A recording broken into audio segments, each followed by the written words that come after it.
If you have already watched this introductory information, you can skip ahead no more than 7 minutes. Hello, welcome. I am predicting that singer-songwriter Paul Simon will die on August 1st, 2025. This time-stamped email proves that this prediction that Paul Simon will die on August 1st, 2025 has been known since November 9th. We can see here the timestamp November 9th, 2024. On November 8th, 2024, we received the relevant prophetic signs related to Paul Simon. And as I wrote right here, God was pointing to November 8th ahead of time because Simon's death will point to Revelation chapter 8, verse 1. And this is the reason why Paul Simon will die on August 1st, 2025. In short, the date 8:1 and 11:8 hint at Revelation 8:1 in the Bible, which describes a period of silence that was observed in heaven. Paul Simon's first hit was Sound of Silence. As I wrote right here, it is exactly 38 weeks between November 8th and August 1st, 2025, and Paul Simon is predicted to die at the age of 83, for which 38 weeks hints at. A dirty bomb is a conventional explosive that uses radioactive material. I am predicting that 3 dirty bombs will explode in New York City, in Times Square, Penn Station, and Grand Central Station. There will then be a massive evacuation from Manhattan Island. I am predicting that these 3 dirty bombs will explode on either August 30th or September 4th. I am also predicting that a dirty bomb will explode in the port of Los Angeles on September 4th. I am predicting that Tehran, Iran, will be nuked by the US or possibly Israel on September 7th, 2025. This will obviously be in response to the dirty bombs that are predicted to explode in New York City.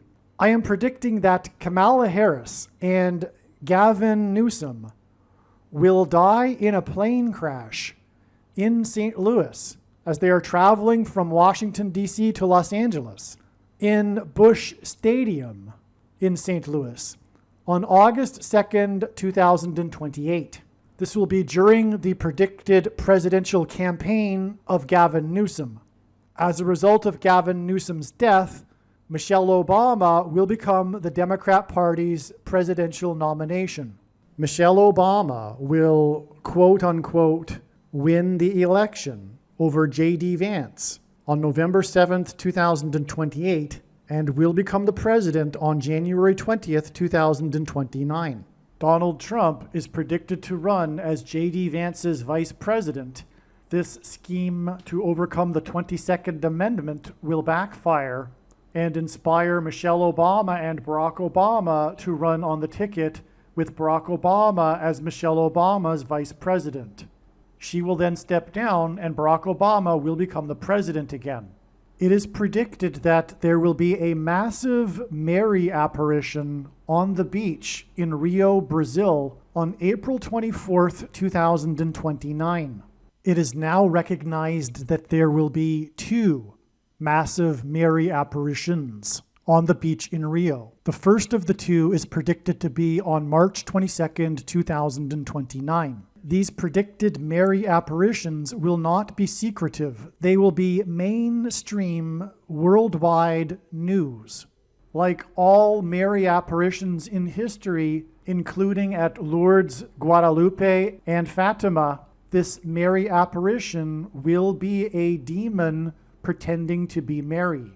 It is predicted that on April 26th, 2029, the key will open the bottomless pit and fallen angels will cross over into the earthly realm. April 26th, 2029 will be a symbolic beginning to the 5th trumpet judgment that is described in Revelation chapter 9, when the demonic realm collides with the earthly realm. April 26th, 2029 will be a symbolic beginning to demons pretending to be aliens.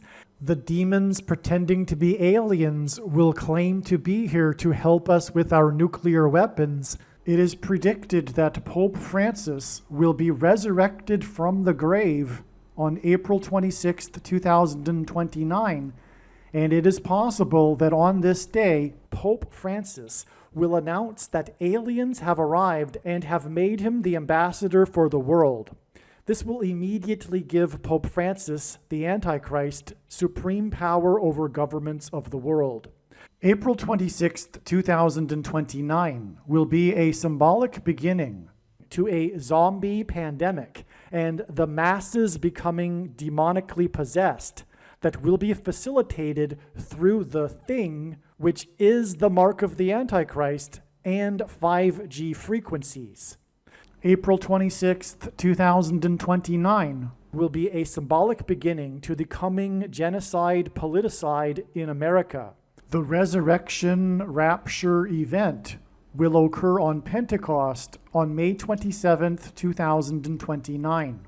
On September 11th, 2029, there will be a catastrophic asteroid hit of Earth in the Indian Ocean. The greatest seismic effect of this will be felt on the other side of the globe, which is North America, and this will trigger an eruption of Yellowstone volcano and will cause the volcano in the Canary Islands to collapse into the Atlantic Ocean and send a mega tsunami towards the East Coast.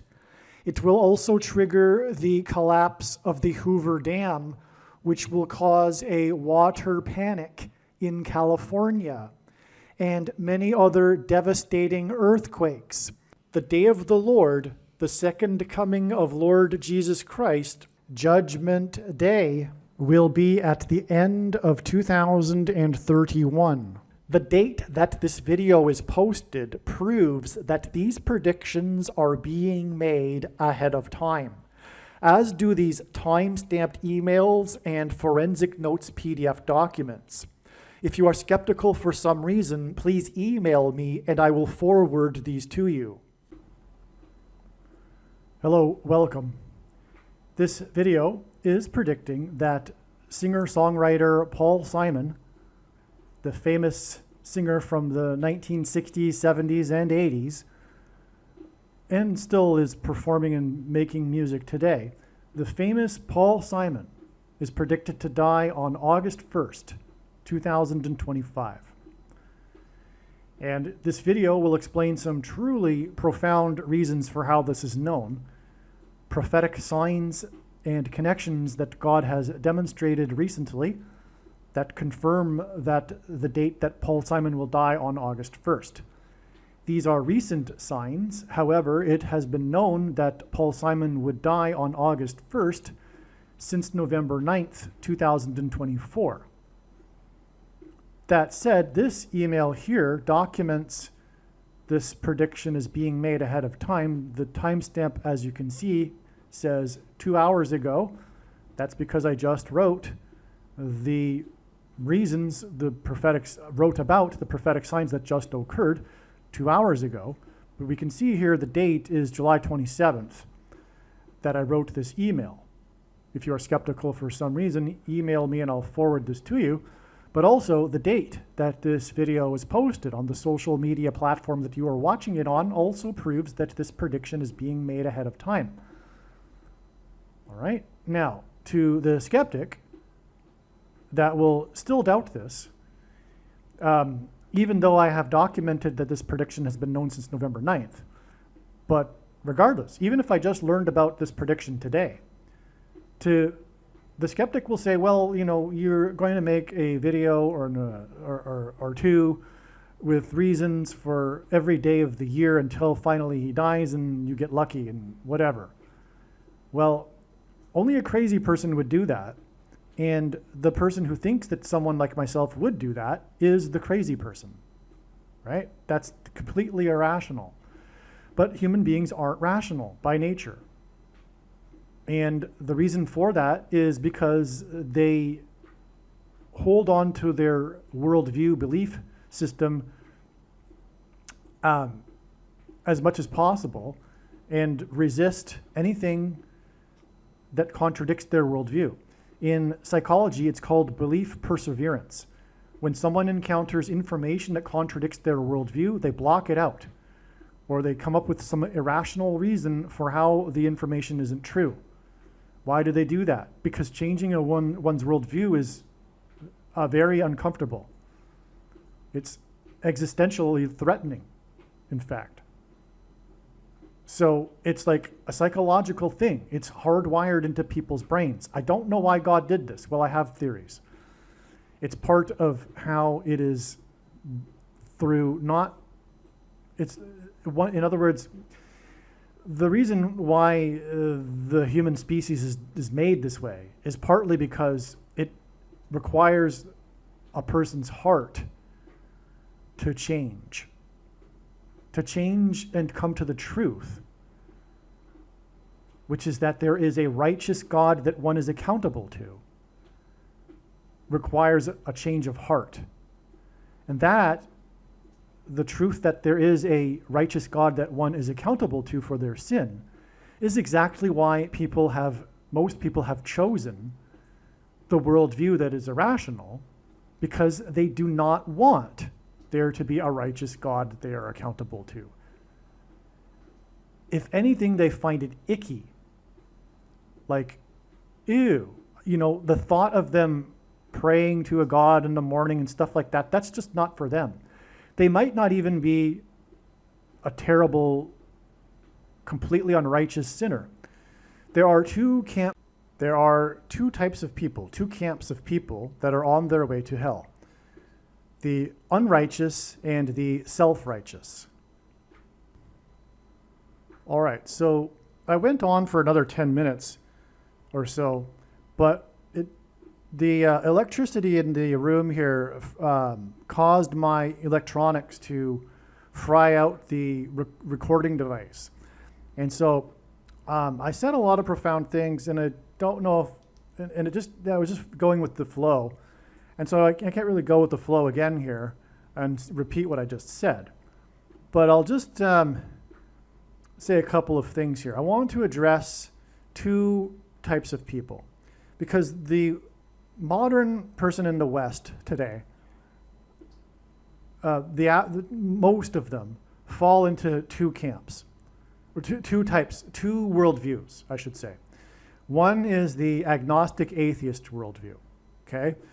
This is the worldview that says that there is no God, or rather, the core belief of the core doctrine, the core doctrinal belief of this religion, because all worldviews are religion, but the agnostic atheist religion is a true religion. It's a dogmatic religion, and the core belief system of it, the core belief of this belief system, is that, and every religion has a core belief.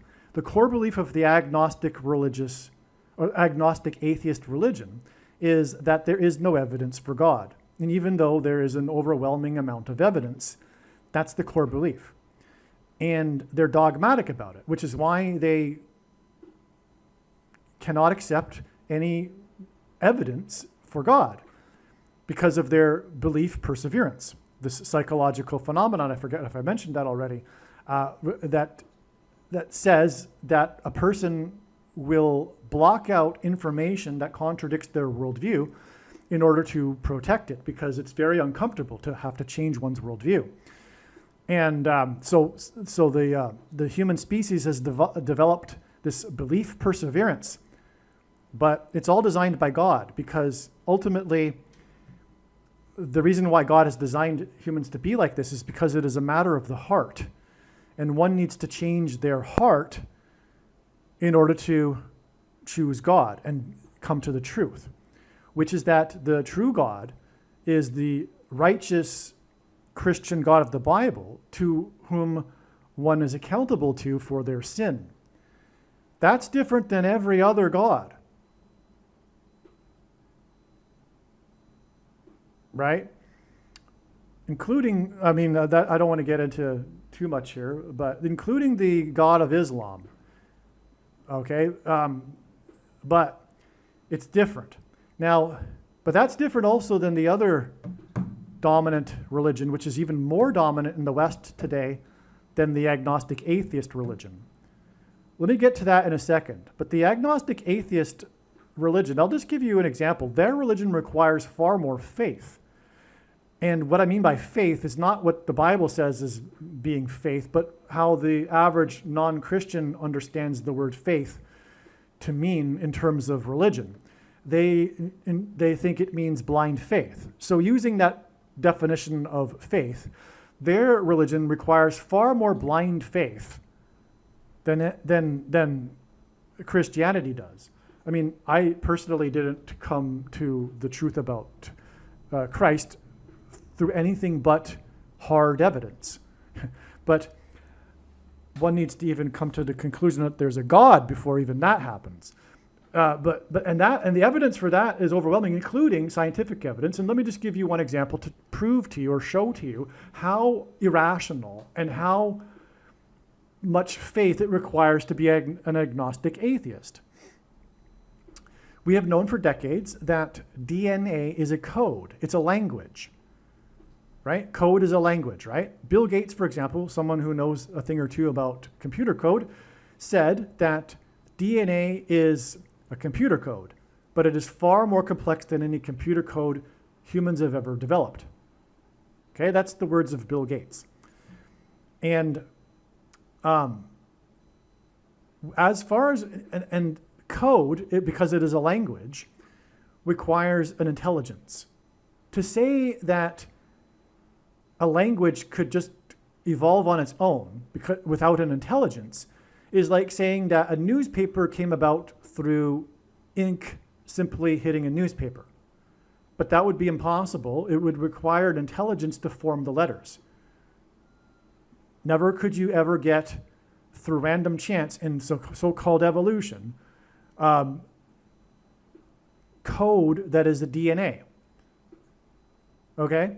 Which is a language, and it's far more complex than any language humans have ever spoken or written as code.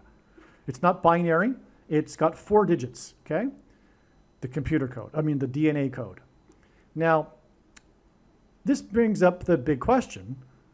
If DNA is a language, and as far as we know, language requires an intelligence, how in the world did the DNA, the language, the information, which requires intelligence, get inside the first single cell? Because, of course, the agnostic atheist, or rather the atheist, would say that we all evolved, everything evolved from a single cell through random chance, etc. Well, if that's the case, if it all started with the single cell, by the way, that's absurd in itself. But then again, the atheist religion is absurd. It's a fairy tale for adults. It's completely childish and completely immature to think, for example, that the cell came about on its own.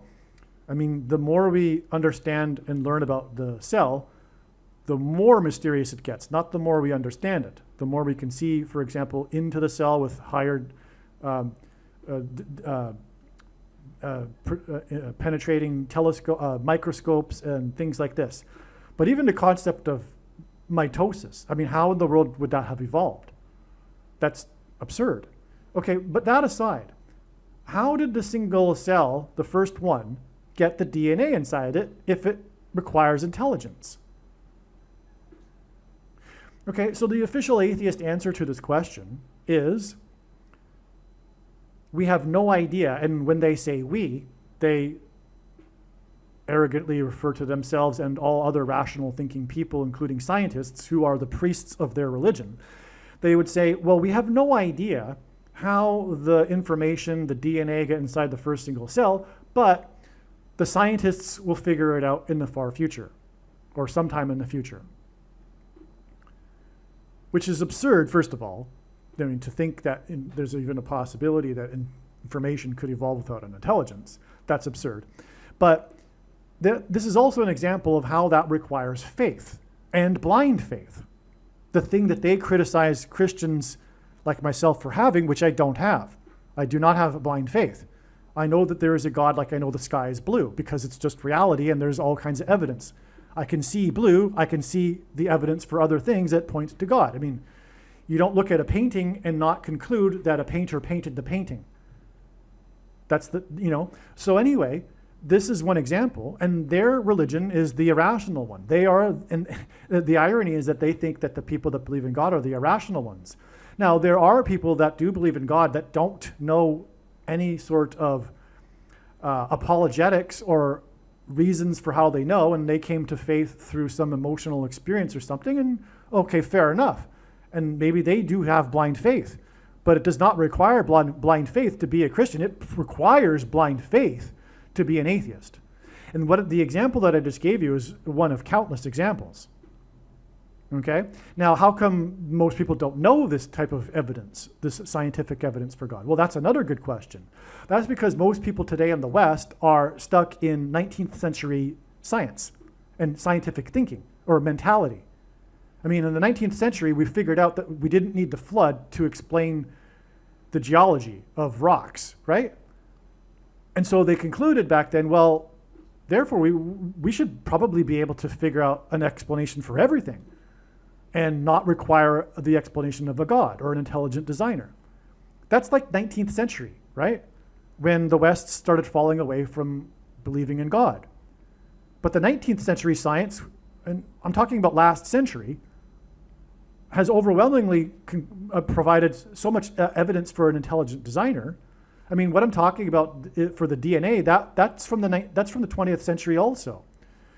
Maybe I got my centuries mixed up there. I'm talking about people being stuck in the 19th century, and the 20th century science also, contrary to that thinking in the 19th century, overwhelmingly proves that there is an intelligent designer, including, for example, the discovery that DNA is a code, which was discovered in the 1990s, many decades from before now.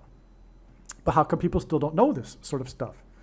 I mean, we discovered at the Big Bang that the universe had a beginning, and that was, of course, evidence for God. And at the time, in the early 20th century, the atheist scientists were biting their nails and very worried until they started to try to figure out explanations like string theory, which is absurd and still isn't going anywhere because it's stupid. And so are the other explanations, like the multiverse. But even if you have a multiverse explanation, you still don't explain away this universe, because this universe is perfect. It's called the anthropic principle.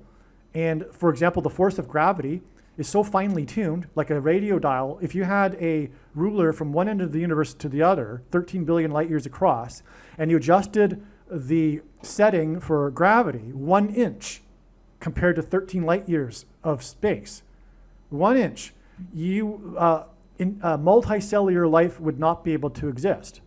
That's how finely tuned gravity is, right?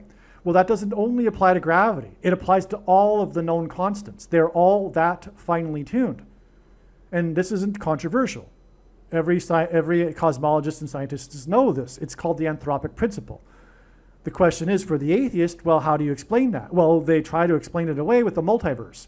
And so they say, well, okay, if this universe is perfect, there must therefore be billions and billions and quadrillions of universes, and the odds are finally that you're going to have the perfect universe for life to evolve, etc., right? Well, that's fine, but what created the billions of universes? There's, in other words, a mechanism that's behind all of the universes, and that mechanism then therefore requires the intelligence. So you're not doing away with it, you're just taking it back a level. But anyway, so these sorts of things, right? Now, why does the mainstream culture not know this? Well, two reasons, or a few reasons. One, they don't want to know it. The mainstream culture does not, they're really, really into the culture that was birthed in the 1960s by the baby boomer generation in their cultural revolution. And they're loving their sin. They're loving their independence. They don't want there to be a God. So they don't want this sort of information. Like the agnostic atheist, if they're still listening to this video, they're rolling their eyes. They hate this stuff. You know, that's their mentality. They do not like it. They probably have turned the video off by now. In a lot of cases anyway. Hopefully not. Another reason, though, is the left, the secular progressive left.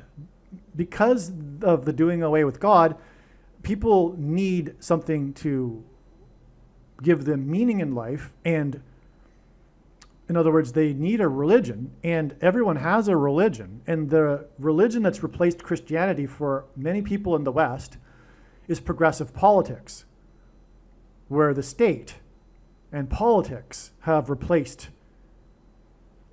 religion for them in their lives. That explains the mentality of the Democrat or the left person today, and how they are so ideological and dogmatic about their core beliefs, such as climate change. I mean, that's their new religion.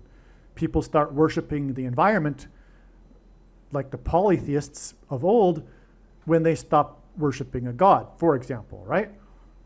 And so and they control this. These people are the ones who control the government, because government is their religion. They get into government, and then they control the power.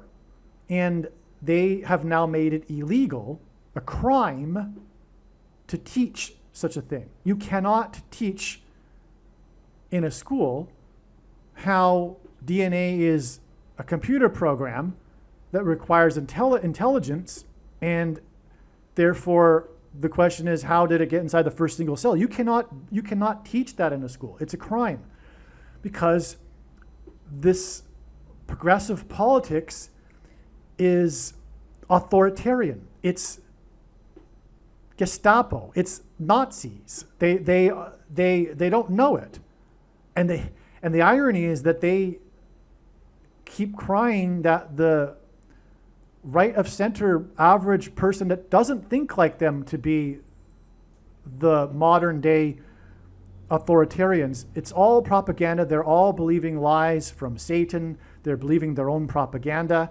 It's really sick. That's another story, though. But think about that. They've made it a crime to teach the evidence for God, and there is a God, and this is evidence for God. In other words, what are we talking about? They are anti-Christ. They are anti-God. They're what the Bible talks about. And these people persecute Christians. It's exactly what Bible prophecy speaks of. Okay? So whether or not they think they are a good person is irrelevant, because as Jesus said, no one is a good person. All have sinned. But whose definition of good is? It's all subjective if there's no God, including murder. There's no absolute morality if there's no God. I mean, the clear-thinking atheist will admit that. Most people aren't clear-thinking, but the clear-thinking atheist will obviously have to admit that. There's no absolute morality, including murder. There's nothing wrong with committing murder unless there's a God. I mean, the German tribe refused for a long time to get into line with the Roman Catholic civilization, because they had a problem with the commandment, thou shalt not murder. I mean, societies have in the past been all right with murdering. Before Christianity, murder was not this thing. You could murder. Not like today. Well, now, that's changing because we've done away with God, right? But, the Nazis did away with God, and what did they do? They murdered. The communists did away with God, and what did they do? They murdered. It's not a coincidence. I mean, another thing, Friedrich Nietzsche, he, famously said God is dead, but most people don't know the entire quote. He said, God is dead, and it will take generations for us to wash the blood off our hands. Because he had his ear to the ground. He knew what was coming in the 19th century, he predicted the 20th century, the bloodiest century in history. He knew that that was going to be the result, and sure enough, it was.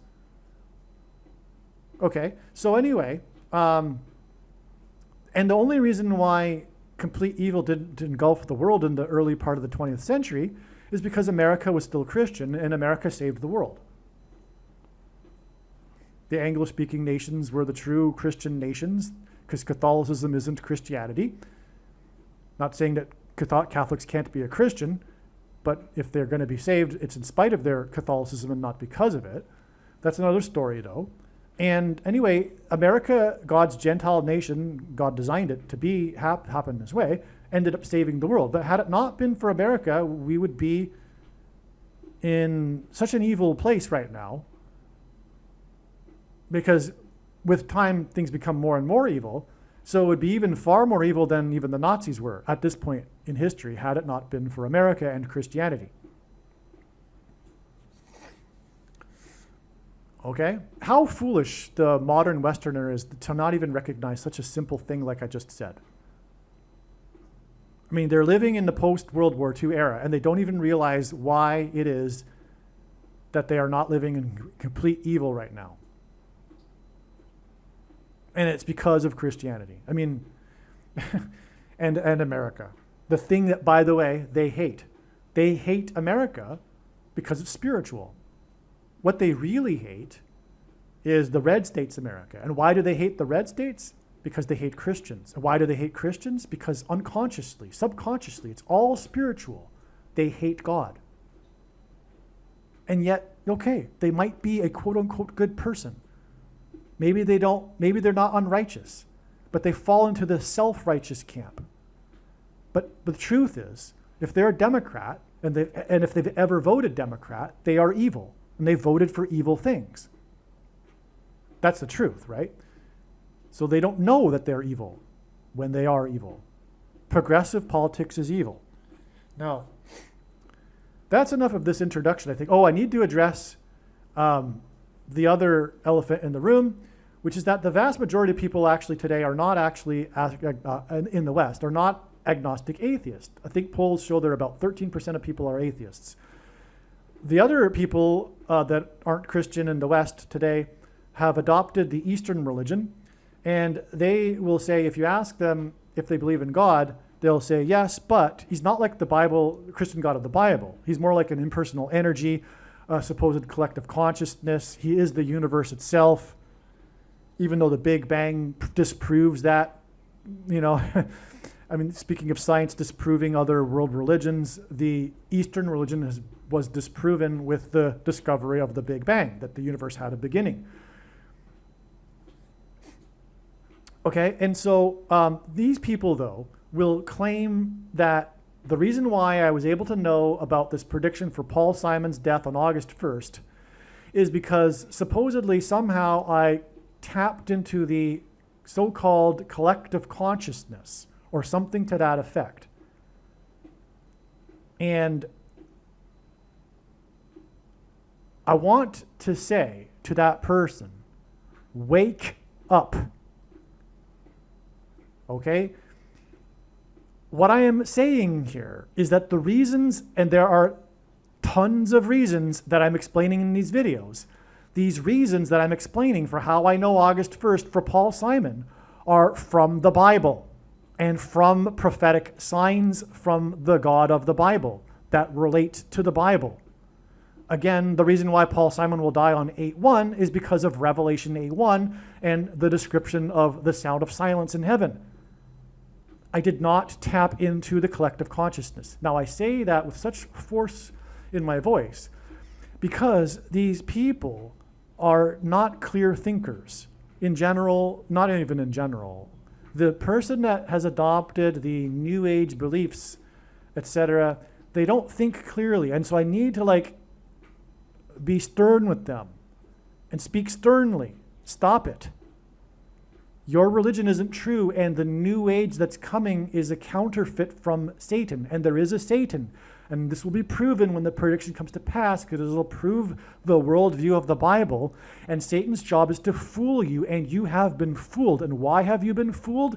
Into the supposed alternative New Age to the true New Age, which is the age of Christ ruling from earth in Jerusalem for the 1,000 years of peace. Not the New Age that aliens from outer space will be bringing, or some form of version of the New Age that you believe, in which people will become enlightened after they all start meditating or something to that effect. That's from Satan. Why do you want that to be the case? And why do you absolutely abhor? Why do you hate the Christian worldview?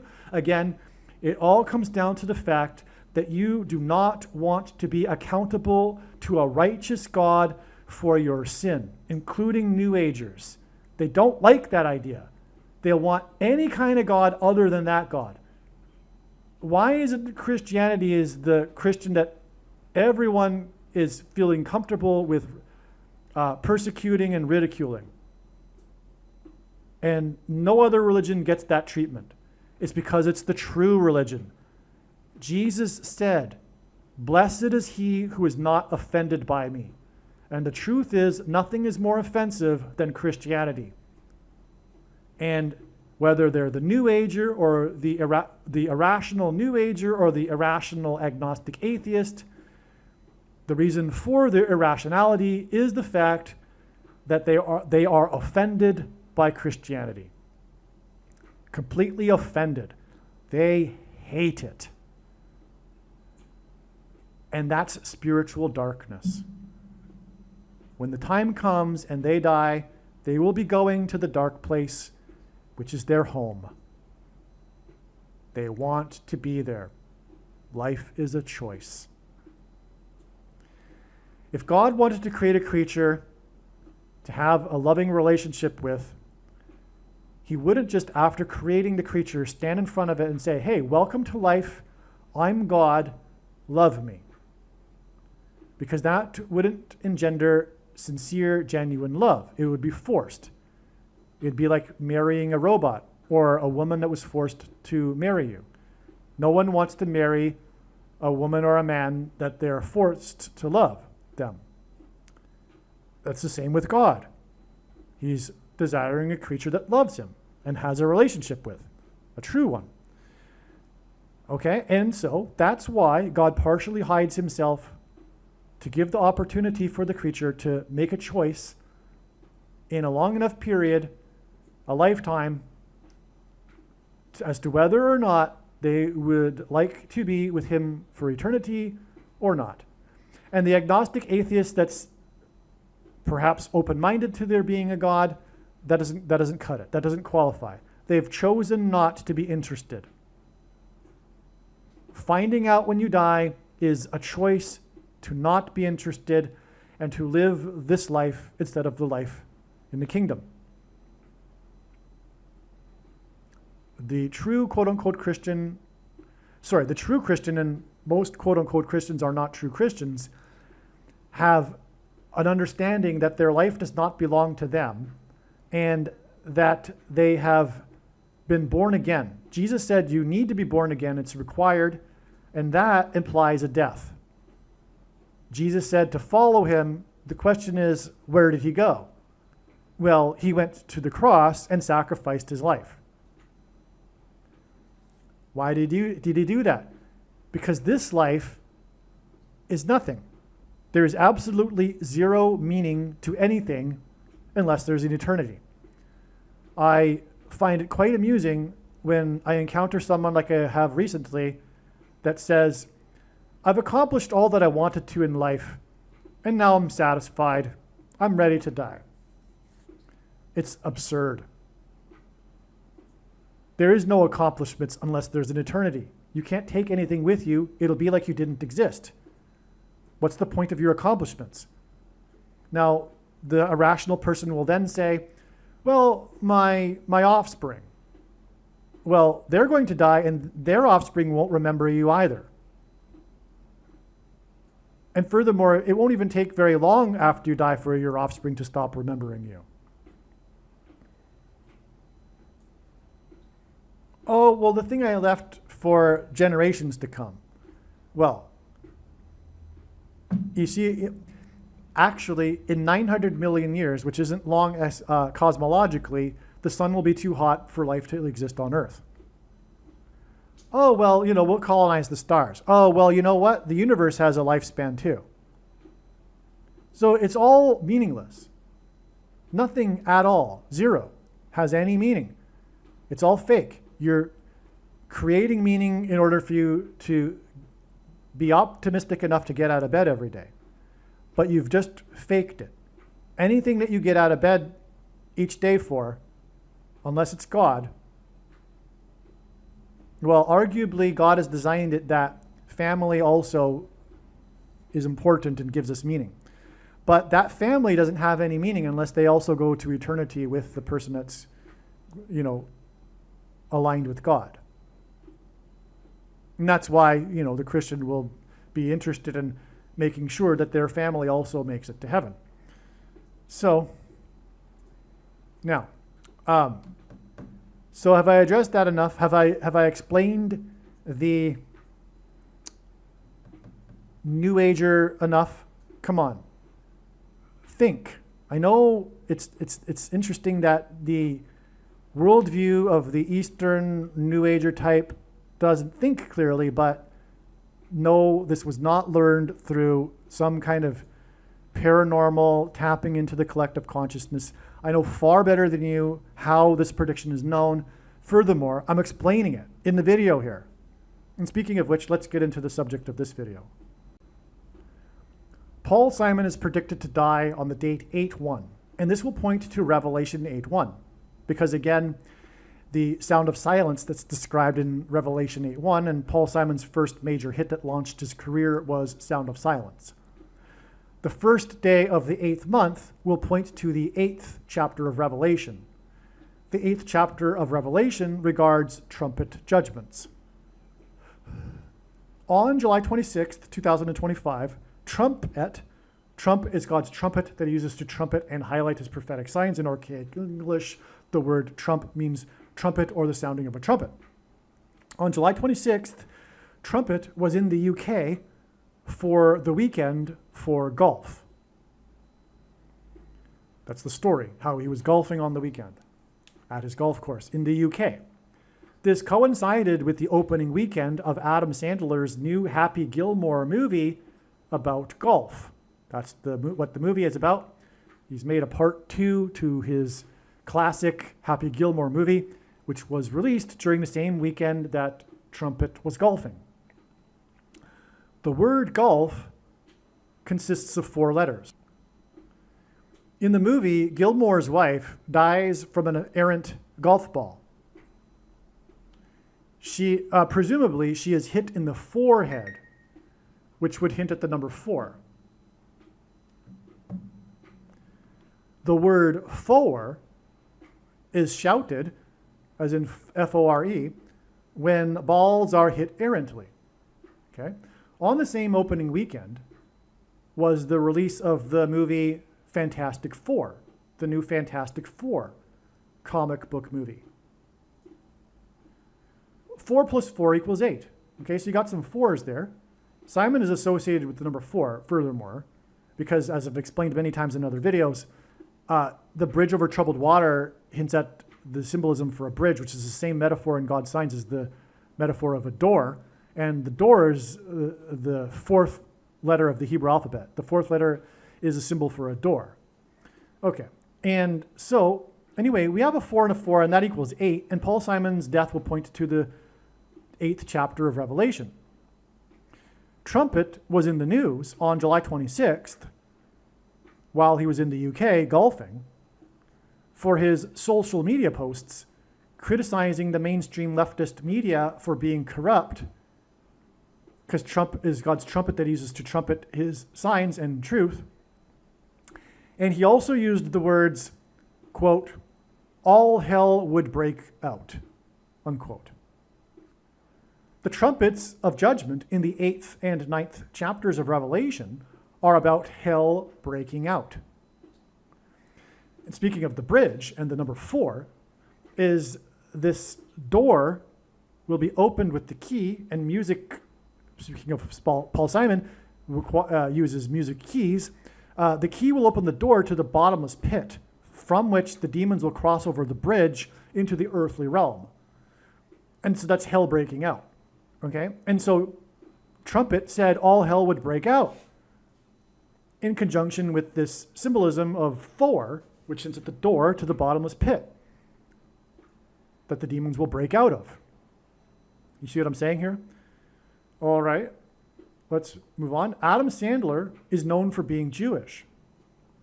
This is largely because of his skit on Saturday Night Live of him singing Happy Hanukkah. Okay, so Saturday Night Live began Sandler's career, and he was well known for singing this satirical song that he wrote on the guitar on the live broadcast, Happy Hanukkah. It was quite funny. Well, I can't remember if it was funny or not. I just remember that he sang this. In the movie, Happy Gilmore 2, because this is part 2 that he's just made, Sandler's character is famous, and in the movie, the host of Jeopardy mentions that the character is Jewish. The name of the Sandler's character's love interest is Virginia Venet. This pattern is repeated in other Sandler movies, with the names of the love interests of Veronica Vaughn in the movie Billy Madison, Vicky Valancourt in the movie The Waterboy, and Babe Bennett in Mr. Deeds, capital B. V is the 22nd letter of the alphabet. So VV, Veronica Vaughn, or etc. Virginia Venet in the Happy Gilmore 2 movie hints at 22 and 22. Now, Babe Bennett, B is the second letter, that also gives us a 22, BB. In God's signs, the number 22 is symbolic of the mark of the Antichrist, because the inverse of the mark of the Antichrist is described in the book of Ezekiel, and that would have been a Tav mark, which is the last and 22nd letter of the Hebrew alphabet. The mark of the Antichrist is described in the last and 22nd book of 22 books in the Bible that have a total of 22 chapters. Also, the mark of the Antichrist changes a person's chromosomes, and chromosomes come in pairs, and each chromosome has 2 arms, and so 2 and 2, as in 22. The rapture will be an escape from the mark of the Antichrist for God's faithful. The rapture will be on May 27th, 2029 on Pentecost, which will be 200 weeks and 2 days after the release of Happy Gilmore 2, in which the name of the love interest hints at the number 2 and 22. The musician Phil Collins resides in the UK, and he has won 8 Grammy Awards. On the same day Trump was in the UK, Phil Collins was in the news for being in a hospital in the UK. The news came from a spokesperson for Collins who confirmed that, contrary to the rumors, the 8-time Grammy winner is not on his deathbed. Paul Simon's predicted death will point to Revelation chapter 8.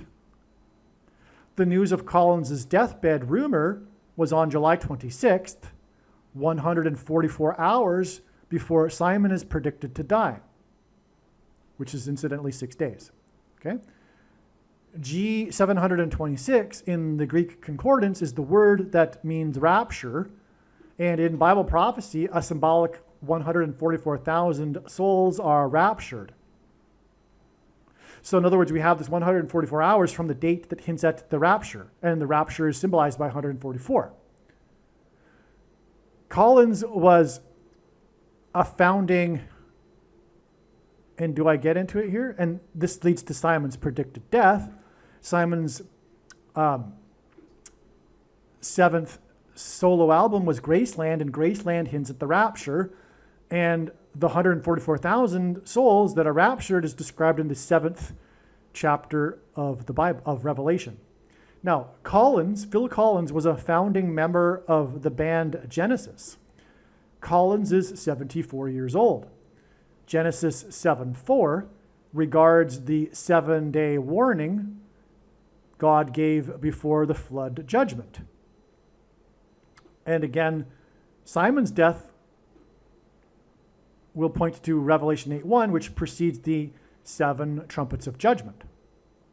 The news of Collins's deathbed rumor is 7 days, as in the 7-day warning in Genesis 7:4, including the date 7/26, before Simon's predicted death. In the book of Revelation, the Church of Philadelphia is one of the 7 churches and is the only church that Jesus said would be raptured.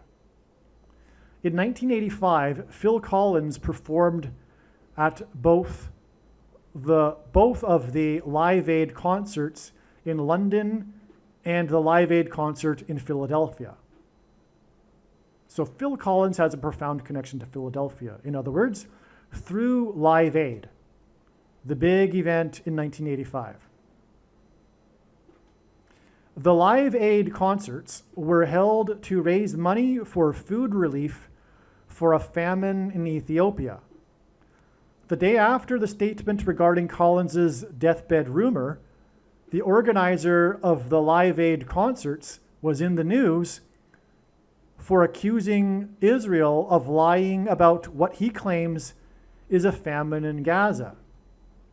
He was on one of the popular Sunday morning news shows on one of the big stations in the UK. Speaking of Trump in the UK and Phil Collins in the UK, the organizer of the Live Aid concerts is British, and he was in the news the day after Phil Collins was in the news. Phil Collins is associated with Live Aid because he was the only performer that performed at both of the concerts on both continents.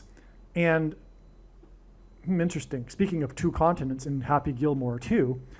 Okay, so anyway, the day after Collins was in the news, this organizer was in the news for criticizing Israel, accusing Israel of lying about the famine in Gaza, and this organizer is known for the Live Aid concerts, which were for famine in Ethiopia. Now, Gaza is south of Jerusalem, as is Ethiopia.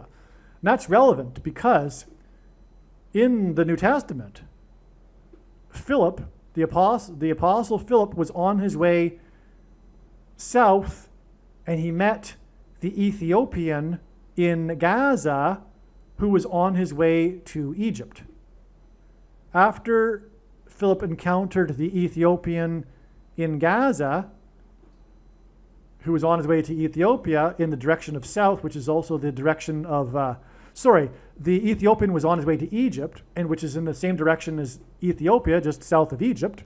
Okay, and so after the encounter and Philip showed the Ethiopian Bible prophecy and the truth about Christ, Philip disappeared. He was raptured and taken to another part of Israel. Okay, so speaking of the rapture symbolism, now, that's why the famine in Gaza connects with the famine in Ethiopia through this prophetic sign here. Now, Gaza has a population of 2.3 million, and a few days after the Hamas invasion, there was a prophetic sign in Gaza that involved an errant Hamas rocket that killed 200 to 300 Gazans at one of its 23 hospitals that serve the 2.3 million. That's a bunch of 23s. The reason for that is because the Antichrist is the basketball president who wore jersey 23 in high school. Okay, now, Bob Geldof, the organizer of the Live Aid concerts, made his anti-Israel comments 2 + 3 days, as in the 23s here, because his comment was about Gaza, and Gaza is about 2.3, or rather the number 23. And so Geldof made his comments about the anti-Israel comments about Gaza 2 + 3 days before Paul Simon is predicted to die. And Paul Simon is Jewish. Simon's the truth about these people that criticize Israel like this irrationally is that they are anti-Semitic. But the modern anti-Semitism on the left is anti-Israel politics. It's all spiritual, though. Like I'm saying, they ultimately hate God. That's why they are aligned with Satan, who is aligned against Israel. Because Bible prophecy speaks of the opposite and the restoration of Israel. And these people do not want the restoration of Israel, including the Gazans, but also the people that support the Muslims in Gaza. If you mistakenly think because of the propaganda that there is a people called Palestinians, you should know that Yasser Arafat, the famous Palestinian leader of the Palestinians, was born in Cairo, Egypt. Why was he born in Cairo, Egypt, and then lived in Palestine or Israel? Well, because his parents moved there for opportunity, seeking a better life because of the opportunity that was being created in the newly developed land, which was a desolation prior to the Jews returning in the late 19th century and early 20th century, when they started to make the land that was a desert into an agricultural paradise through their ingenuity. Yes, there were a handful of Jews and Arabs living in that area, and a very, very small number living in Jerusalem, not in the area, I should say in Jerusalem, because of the history of Jerusalem. But beyond that, no. The land was not developed. And the neighboring Arabs, coming from desperate places economically, migrated to the land. And then they had, 10 children per family, and they started to threaten the demographics, and then you had the war because of the religion of Islam telling them that they need to be at war with Jews. Okay? That's the truth. So even if that weren't the truth, it's still, anyway, the truth is the Jews come from Judea. That's where their religion comes from. Now, there's going to be those that will say, well, there's the Jews that are from Europe and they weren't originally from Judea. Well, there's some truth to that. There's the Ashkenazi Jews, this people that once in history where the king, near the Black Sea, where the king determined that the nation should become Jewish. And these people explain there's a lot of Jews today that are descendants of the Ashkenazi Jews. But there are also a lot of Sephardic Jews from the Mediterranean or migrated from when they were taken to the Mediterranean from Israel to other places. But the Sephardic Jews look like Arabs, and they are originally from Israel. Okay? Why did Satan create Ashkenazi Jews? Well, it's not Satan. And these people are Jews, and they belong in Israel, don't get me wrong. But he did this sort of thing to confuse you, to be part of the propaganda. The people like Bob Geldof, these leftists that have replaced, like I said earlier, Christianity with politics. And because their religion is false, everything they believe is false. Like everything. Including their position on Israel, for example. Because they all believe lies. Satan is the king of lies. Everything that comes from him is lies. And so their religion and their politics is all lies. All of it. And it's easily learned that it's all lies if one even has one little bit interest in the truth. But people like Bob Geldof are not interested in truth. They're interested in their religion. They're interested in feeling good about themselves. Because that's human nature. They need to feel better than other people. And so the leftist, the Democrat, the progressive, use their politics to make them feel more righteous and more moral than the deplorables, as Hillary Clinton put it, that are beneath them. The backward-thinking, supposedly Christians, for example.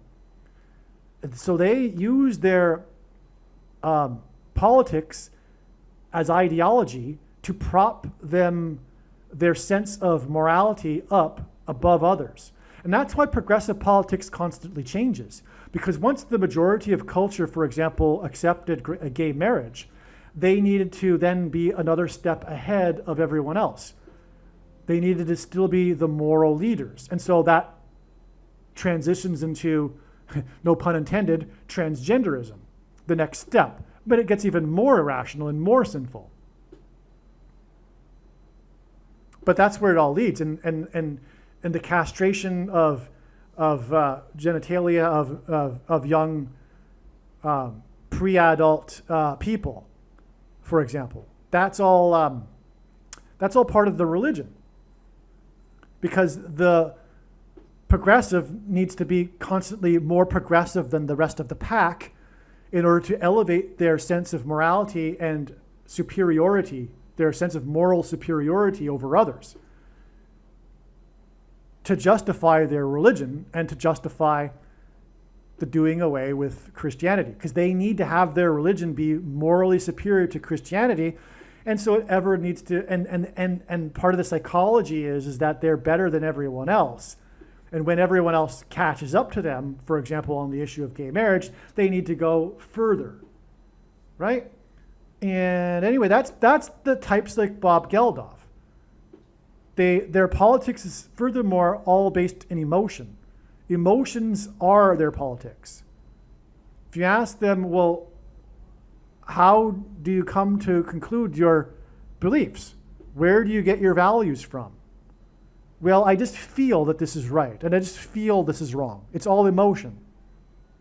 So when your right and wrong or originate in emotions, you are susceptible to all kinds of lies that Satan will tell you. You are gullible because your foundation, your core root of your religion is your own emotions. Furthermore, you have made yourself God. You have decided what is right and wrong, and that's in the Bible, that's the biggest transgression of all. The first commandment, I mean, the thing that God hates most in the Bible is false religion and false gods. The ultimate false god is the belief that the person is God, which is, by the way, the satanic reason for Hinduism and the Eastern religion and New Age today, and yoga and meditation. The idea that you can self-evolve, supposedly your spirit, and to become more in touch with God, etc., and be more God-like and become God ultimately. Remember that you are God, etc., because you are God. That is that's the height of sin. And that's not by coincidence what a lot of these progressive secular leftists believe, if they're not atheists.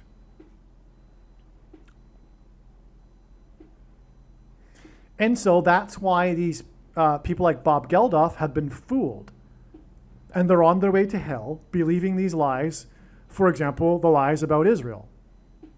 And that's what motivates. The lies about Israel, in this example, are what motivate Bob Geldof to get onto a TV camera and start bashing Israel.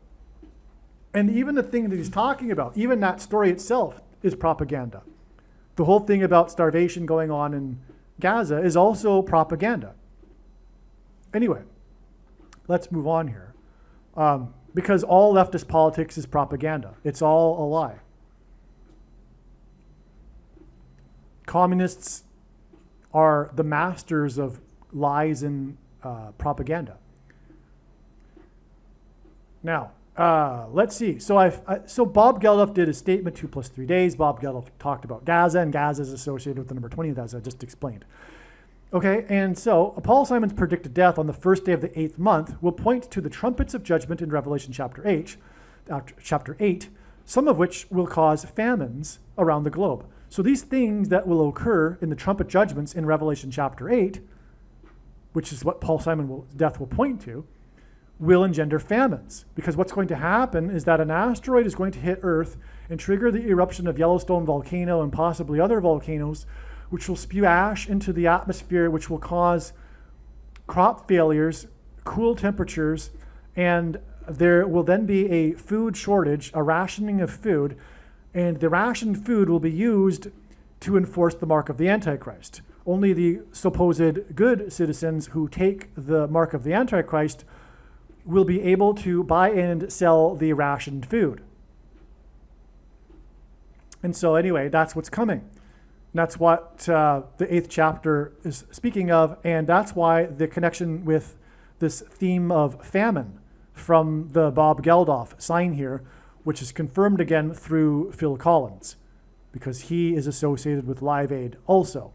And Trumpet, God's Trumpet, was in the UK to confirm all of this. He was in the UK at the time during this weekend when we had the Bob Geldof sign and the Phil Collins sign. See how it all works? It's so amazing. Now, and it's trumpets. It's trumpet judgments we're talking about that will bring about the famine. And Trump was in the UK, where Bob Geldof is. Okay, now let's see, where was I? In turn, Simon's predicted death on the 8th of the month will be 888 hours before a major event involving Israel on September 7th, 2025. It is possible that Israel will use a nuclear weapon on this day. I haven't had time to confirm more about what's going to happen, but something's going to happen, and it seems that it will involve Israel. It's what I thought initially. Then I thought, well, maybe it'll be the U.S. that will bomb and nuke Tehran on September 7th. But here we have an example of God definitely pointing with Israel to September 7th, okay? And again, Paul Simon's death, like I've been explaining, points to Revelation chapter 8 and also Amos chapter 8, by the way. And Amos chapter 8, as I mentioned earlier, I think, is about the restoration of Israel. Well, I think I mentioned it in a bit also. So anyway, that's why the 888 hours, which by the way is 37 days, between Simon's death and this whatever is going to happen involving Israel on September 7th. It could be the nuking of Damascus or the nuking of Tehran, or maybe both. To confirm his signs and connections, God pairs the numbers 23 and 44. After the Israelites escaped Egypt, they spent 40 years in the desert before they entered into the Promised Land. July 13th, 2025 was the 40th anniversary of Live Aid.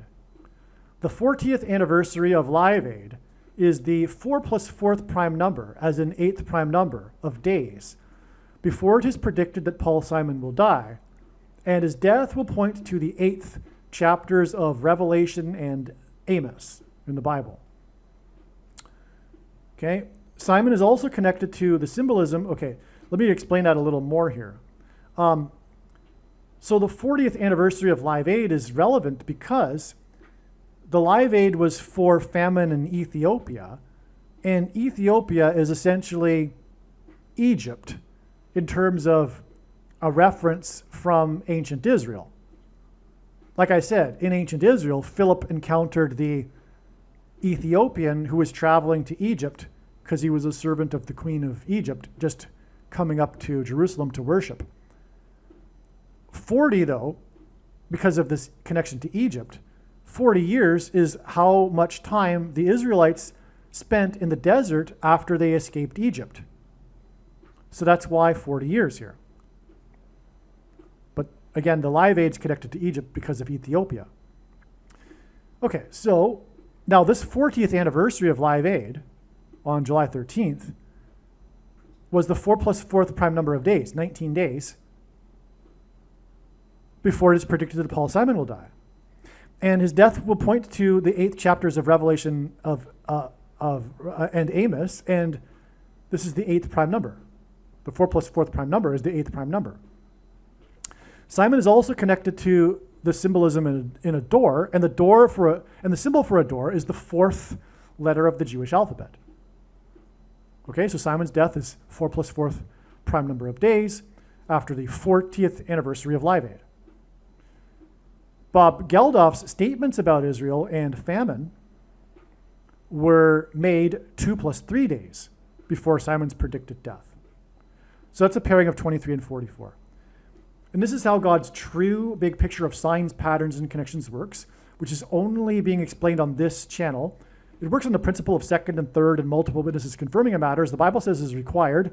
And this is what makes what is being explained on this channel true and not a product of one's imagination and different and unique than everything else on the internet that claims to be an analysis of God's prophetic signs. And if we think about it, one simple way in which he would provide a second witness for us is through pairing certain numbers together, such as 23 and 44. And I know that these are the numbers because I have been studying his big picture of signs, patterns, and connections from morning until night for more than full-time hours for more than 7 years. The 44th president was the basketball president who wore jersey 23 in high school. The plot of the movie Happy Gilmore and Happy Gilmore 2 regards the loss and recovery of the home, the house, of Gilmore's grandmother. Sandler and his character Gilmore are both known to be Jewish. This is symbolism for the loss and recovery of the Jews' ancient homeland. That's the symbolism in the grandmother too, right? That's like your ancestors. And the movie, it's amazing. Think about that. The movie is about the loss and recovery of the home. That's the plot of the movie. Gilmore has to go out and win the money in the golf tournaments to get the money to get grandma's house back. And Sandler and the character are Jewish. And the home symbolizes the homeland of the ancestors. The loss and restoration of the ancient Jewish homeland is described in the 8th and 9th chapters of the book of Amos in the Bible.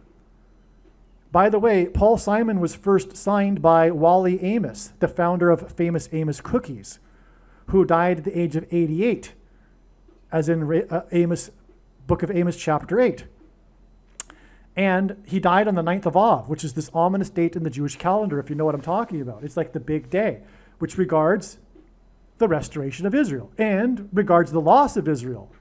Because the first and second temples were destroyed on the 9th of Av, the 9th chapter of Amos speaks of the restoration of the temple even, in fact, specifically.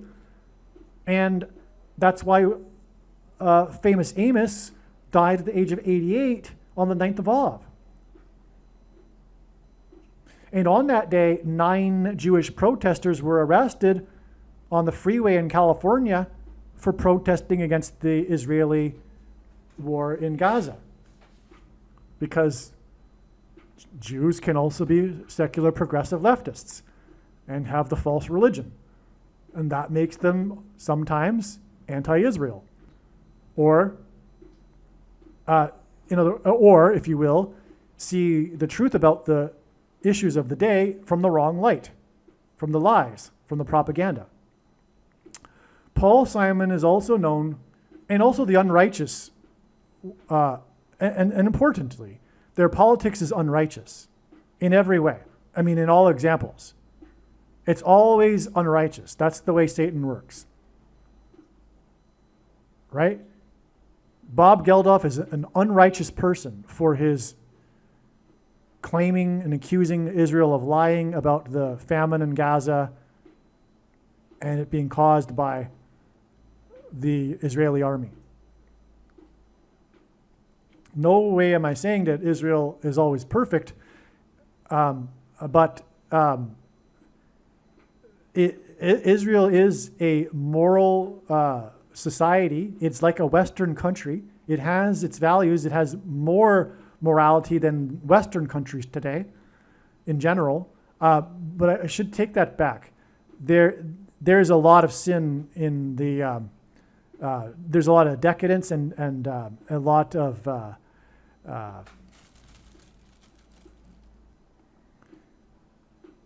debauchery and social decay in the young generation, like everywhere in the world today.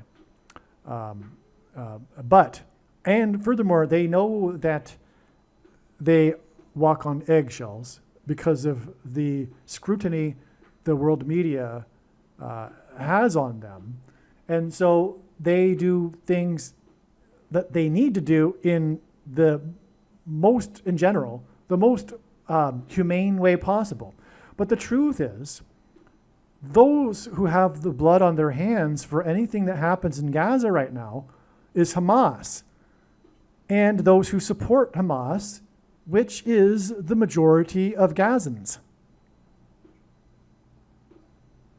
That's right. And does the leftist understand that sort of thinking? No. They think like communists. They think in terms of power. They don't think in terms of right and wrong. They think only in terms of powerful and weak, because their worldview is upside down. They're with Satan. So, now, Simon is, and there are still 50 hostages, right? There's still lots of hostages.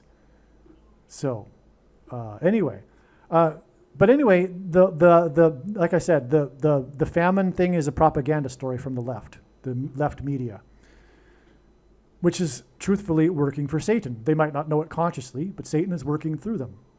Their spirit is aligned with Satan. The media that's filled with secular leftist progressives, because the truth is, spiritually, every person is either aligned with Satan or with God. That's all there is to it. And some people are more with the one or the other. It's a spectrum, but anyway, okay. Now, so what I was getting at here is that I think I said it all. Simon is connected to the symbolism of the door, fourth letter of the Jewish alphabet, and Geldof's statements about Israel and famine were made 2 + 3 days before Simon's predicted death. So we got the 4 + 4th prime number of days and the 2 + 3 days connection. That gives us the 44 and 23 pairing to confirm the signs and connections. Oh yeah, what am I talking about? I'm way down here at this point. So, okay. So this is an amazing thing. It's through, I know I got off track with the 9th of Av and famous Amos dying on the 9th of Av at the age of 88. That's how I got.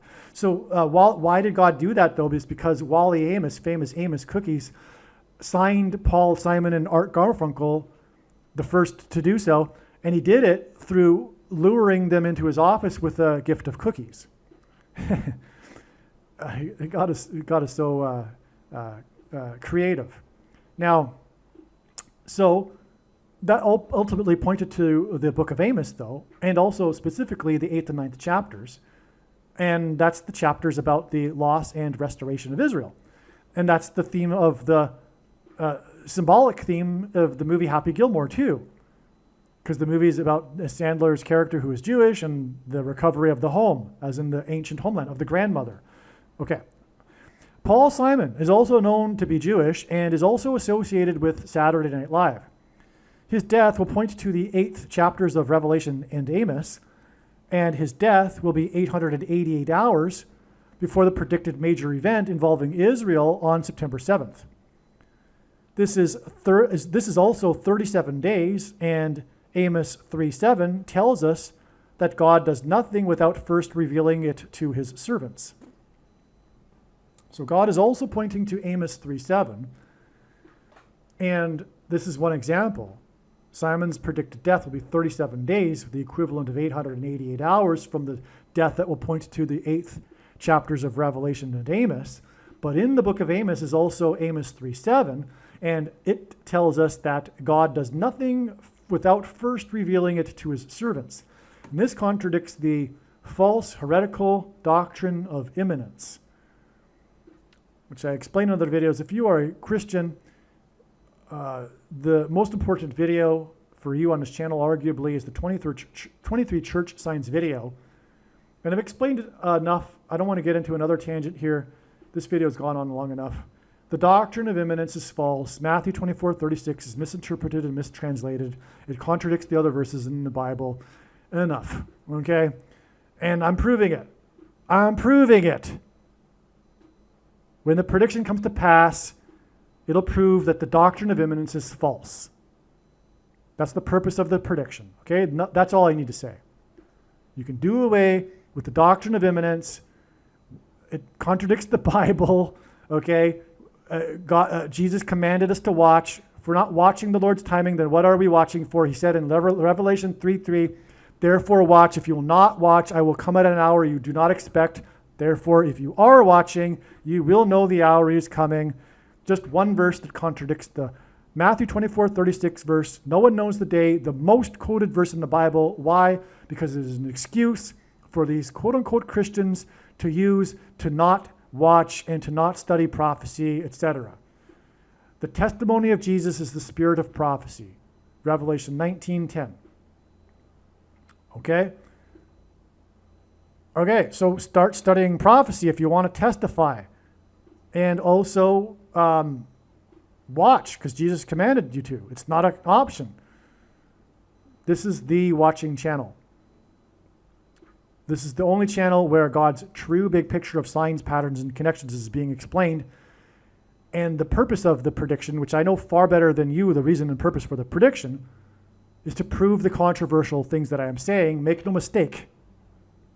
And one of those things is that the doctrine of imminence is false. Even the context of Matthew 24:36 talks about Noah and Noah knew the precise timing of the flood judgment. So did Lot know the precise timing. What? The servants now cannot know the precise timing? No. This is what it says. I'll read it again. Amos 3:7 tells us that God does nothing without his first revealing it to his servants. I'm his servant. He is revealing the timing of things. And when the prediction comes to pass, it'll prove this. To confirm his signs and connections, God pairs the numbers 23 and 44. The Israelites escaped Egypt. After the Israelites escaped Egypt, they spent 40 years in the desert before they entered the Promised Land. July 13th, 2025 was the 40th anniversary of Live Aid. Live Aid was for relief of famine in Ethiopia.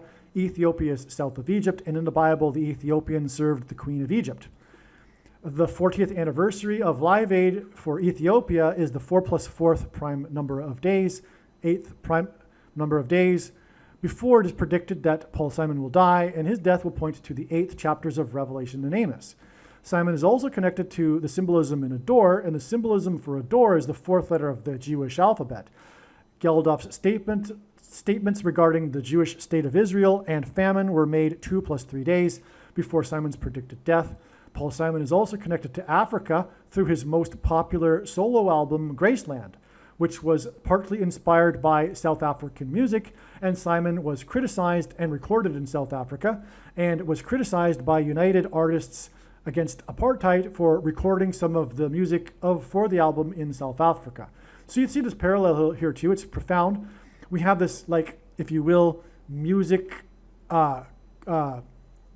union of different artists behind both of these movements, the apartheid one and the famine one. Bob Geldof, Paul Simon. Okay? Get it? And it's also involving Africa. All right. Adam Sandler is known for his satirical Happy Hanukkah song that he performed on Saturday Night Live. On the same opening weekend of Sandler's Happy Gilmore 2 movie, the famous satirist who wrote songs about Jewish holidays died. Tom Lehrer wrote and sang the famous song Hanukkah in Santa Monica, died at the age of 97. This confirms these connections. In this email thread that lead to the date it is predicted something major will occur involving Israel, the Jewish state, on the date 9/7. That's why this guy died at the age of 97. This is amazing. Okay? This is a news story in the Jerusalem Post.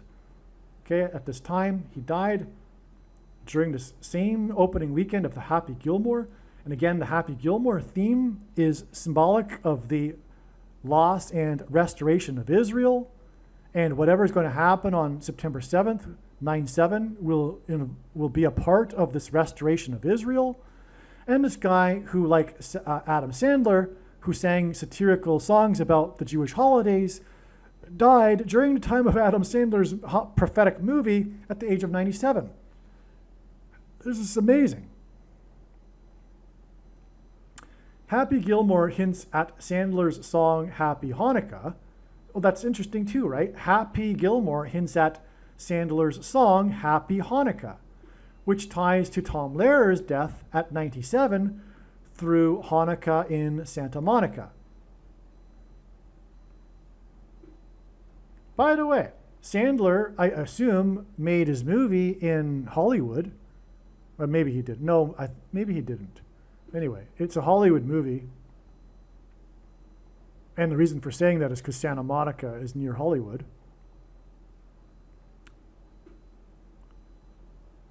Tom Lehrer died on 7/26, which is at G726 in the Greek concordance, the word that means rapture, 144 hours before Simon's predicted to die.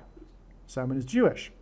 The number 144 comes, the number 144 symbolizes the rapture in Bible prophecy, and 144 is derived from the 12 tribes of Israel, as mentioned in Revelation chapter 7. Simon's seventh solo album was Graceland, which is symbolic of rapture. If you don't, by the way, don't know what the rapture is, it's the most preposterous idea in Christianity when all of the faithful followers of Jesus will disappear and not go through the end times tribulation, wrath of God period, and then will return with God or Jesus at his second coming. But you see here that the 144 comes from the 12 tribes of Israel in the Bible prophecy about the rapture. And that's why Tom Lehrer died on the date that symbolizes the rapture, 144 hours before the death of Simon, whose album Graceland, his most popular one, is symbolic of the rapture. See? All right. Simon's death will point to Revelation 8 and Amos 8, and 888 is the numeric value of the Greek name for Jesus in Greek gematria. Tom Lehrer was born 8 years, 8 months, and 8 days before Pope Francis. He has a song called The Vatican Rag. Tom Lehrer died exactly 45 months before it is predicted that Pope Francis will be resurrected on April 26th, 2029. As the Antichrist, Pope Francis will persecute Jews in Judea and worldwide. The inverse of 45, as in this 45 months connection, is 0.022. Sandler's movie that was released during the weekend that Lehrer died pointed to the number 22, and the movie is named Happy Gilmore 2. And I explained how the love interests point to the number 22 earlier. The number 2 hints at the second restoration of Israel after the second exile of the Jews around the world, right? The first temple was destroyed, the Jews were exiled to Babylon. They came back, first restoration. Then the second temple was destroyed, the Jews were exiled around the world. Now they've come back from around the world, literally, in the second restoration, which is why the 2s in Happy Gilmore 2, which has the theme of the restoration of the home of the ancient grandmother. You get it? And, it also hints at the second coming of Christ, who said he would return when the Jews call upon him by his name. That's one of the conditions. So in the Jews' greatest hour of need, when the enemies of Israel are lined up surrounding Judea, ready to destroy it, the Jews will finally call out for Jesus to save them. And then the second coming will happen. And the enemies of the Jews will be vanquished. And then Jesus will rule from Jerusalem, from the Temple Mount, for the 1,000 years of peace on earth. Tom Lehrer died at 97 days, inclusive count, including, in other words, the day that he died, after the death of Pope Francis. And I just connected him with Pope Francis's resurrection. And let's see, it was also before his birth, 8 years, 8 months, 8 days. Lehrer's birth date on April 9th leaves 266 days in the calendar year, and Pope Francis was the 266th Pope. So this Jewish satirist, singer, songwriter, his death at 97, it's all pointing to Pope Francis. Or rather, it's part of this restoration of Israel sign. And what will precede the second coming will be the persecution from the world through Pope Francis, the first of the two antichrists. Barack Obama is the second antichrist who will get his power from Pope Francis after he's resurrected. Now, come to think of it though, the number 97 is the 25th prime number, and the number 25 is synonymous in Bible prophecy, symbolizes the restored temple and Temple Mount in the book of Ezekiel. And Pope Francis will be on the Temple Mount as the Antichrist. So that's another reason for this 97 here. That's amazing. Here is a diagram that illustrates the connections to September 7th through Happy Gilmore. I maintain that the iconic fight scene between Sandler and Barker is to point to the bombing of Iran. Sandler equals Jewish, and Barker hosted for a record 35 years, and Persia became Iran, renamed itself in 1935. The trail of signs has not ended. It did not end on June 16th, the day that Israel bombed Iran. There's more to come. So I'm going to get into this in another video. I'm going to explain this diagram more in another video. That's enough for this video.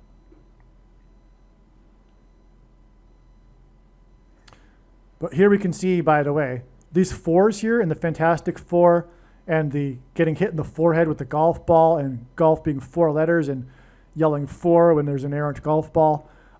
That's 44 days before June 7th, okay? That's interesting too.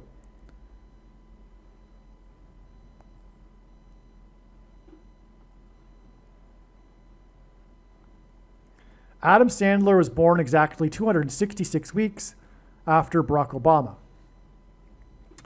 This confirms that Barack Obama is the second Antichrist who will get his power from the resurrected Pope Francis, the 266th Pope. That's amazing. So Adam Sandler is also connected to the Antichrist here. We had both of these satirical singers of Jewish holidays, Adam Sandler with his Happy Hanukkah, and Tom Lehrer with his Hanukkah in Santa Monica. Both of their births connect to both of the two Antichrists. Furthermore, it's Happy Gilmore too, as in Happy Hanukkah, Happy Gilmore too, two Antichrists. Amazing, because 266 is the first Antichrist, Barack Obama is the second, and that's why the 266 weeks connection. It's amazing beyond words. These two satirist singers about the Jewish holiday of Hanukkah have their birth dates connected with the birth dates of the two Antichrists. Hanukkah, so that's amazing, right? And furthermore, it's Happy Gilmore too. Hanukkah is about the restored temple, and Sandler's movie is about the Happy Gilmore 2 is about the restored Jewish home. Believe me, I know far better than you how the prediction made in this video was derived. And more importantly, I know far better than you why the righteous Christian God of the Bible has given me a voice through this prediction. If you are a quote-unquote Christian or Muslim, this prediction was not learned through a demon. Be warned that blaspheming the Holy Spirit is the unforgivable sin. If you are a New Ager or New Spirituality person, this prediction was not learned through somehow tapping into the supposed universal collective consciousness. If you are a conspiracy theorist, this prediction was not learned through figuring out a supposed code that the Illuminati and Satanists are using. This prediction was learned through the Bible and through watching carefully the Lord's prophetic signs, which Jesus commanded all Christians to do. Besides proving that Jesus Christ is the Lord, the reason why God has given me a voice through this prediction is to prove that the controversial things that I am saying in the videos on this channel are the truth. Therefore, a wise person will want to watch all of the videos on this channel. What I will also do is create a video or two that summarizes some of the controversial things that the Lord will prove to be true when the prediction being made in this video comes to pass. I will leave links to these must-watch videos in the description box below this video. Again, the purpose of this prediction, that is from God, is to prove these things that I will talk about. And therefore, it would be foolish to not watch the videos that I will leave links for in the description box below this video.